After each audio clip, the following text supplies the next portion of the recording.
All right, let's talk about something we all deal with constantly: tests. They're everywhere, right? From job interviews to those online quizzes promising to reveal our true personality.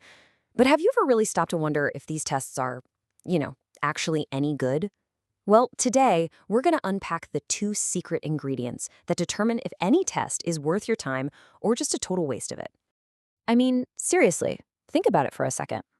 The SATs that can shape your college path, the personality assessments that might steer your career, heck, even that silly "which friends character are you" quiz you took last week. How do we know if they're measuring anything real or if it's all just random noise? It turns out it all comes down to two big ideas. And here they are, the two pillars of any good test: validity and reliability. You can kind of think of these as the foundation of a house. If that foundation is shaky, the whole structure is basically useless, right? So let's build this house together, and we'll start with the first, and you could argue, the most important pillar.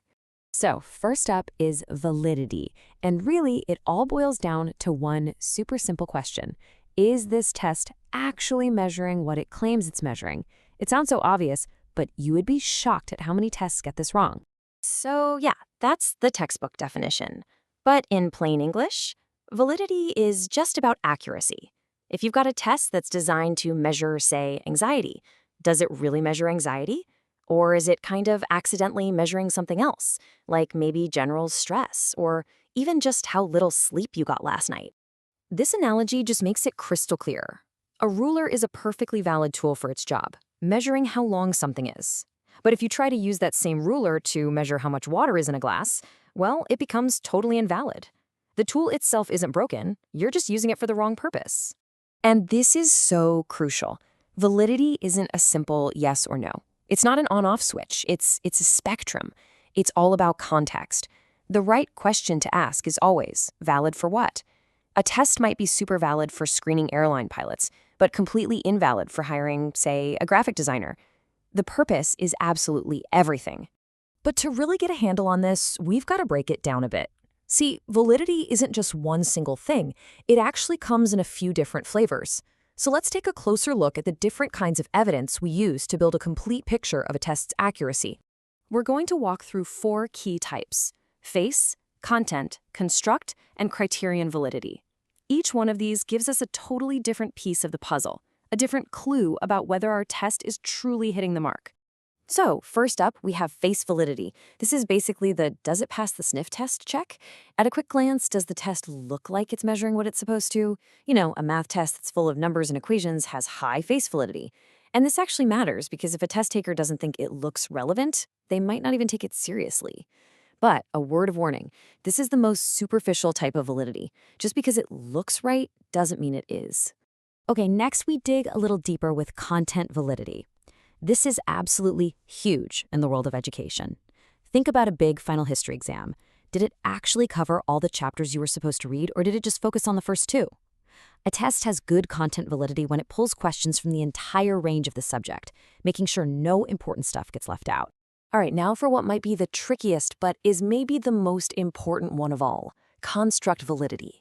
This is all about measuring those big, abstract ideas. You know, things you can't really touch or see, like intelligence or creativity or anxiety. To prove our test is really measuring that idea, we need two different kinds of evidence. First, our test scores should line up with other well-established tests of the same concept. We call that convergent evidence. And second, our test scores should not be related to tests of totally different concepts. That's divergent evidence. It's a real deep dive to make sure we're measuring the construct and only the construct. And finally, we've got criterion validity. Now, this is the most practical of the bunch. It simply asks, how well does this test score relate to some real-world outcome? There are two flavors. First, there's predictive validity, which is all about the future. For example, do high SAT scores actually predict who will get a high GPA in college?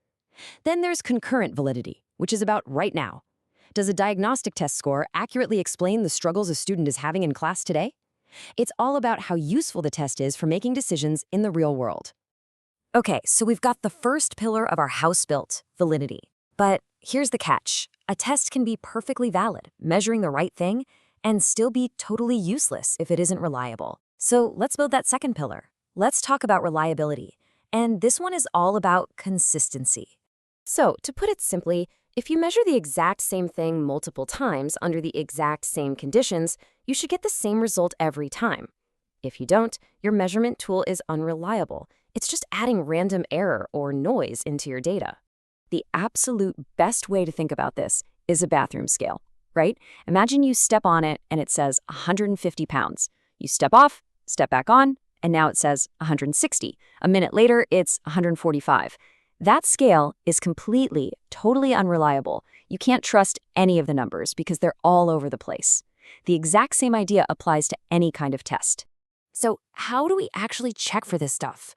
Well, one of the most common ways is called test-retest reliability. It's pretty straightforward. You gave a group the exact same test on 2 different days. If the test is reliable, their scores should be really similar both times. This is great for measuring stable things like intelligence, but maybe not so great for something that changes all the time, like, your mood. Now you might be thinking, what about the test-retest thing? Won't people just remember the answers from the first time? That's a great point, and the solution for that is something called alternate forms reliability. You basically create 2 different but equivalent versions of the test. Think of it like a Form A and a Form B. If people's scores on both versions are really close, then you know you've got a reliable test that cleverly gets around that practice effect. But what if you only have one test and you only get one shot to give it? That's where you can check for what's called internal consistency using a method like split-half reliability. The idea is simple. You pretend the test is 2 separate, smaller tests. Maybe you compare the odd number questions to the even-numbered ones, and then you check if the scores from each half match up. If all the questions are truly measuring the same thing, the 2 halves should be highly consistent with each other. Okay, wow. We have covered a lot of ground. We've talked about validity, reliability, all these different ways of checking them. But let's bring it all back home. Why does any of this technical stuff actually matter to you in your day-to-day life? Well, it matters a whole lot. When you're looking at a career assessment tool now, you can ask about its predictive validity. When you see one of those viral personality quizzes, you can question its construct validity. You'll understand the real-world limits of a standardized test your kids are taking. At the end of the day, this knowledge makes you a sharper, more critical thinker, someone who can see past the surface and really judge the quality of the information you're being handed. So, now you're equipped with this powerful new mental toolkit. The next time you're faced with any kind of test or a survey or an assessment that claims it can tell you something important about yourself, you'll know the 2 fundamental questions you have to ask. Is this tool accurate for its purpose? And is it consistent? And now you know exactly what you're looking for to find the answers.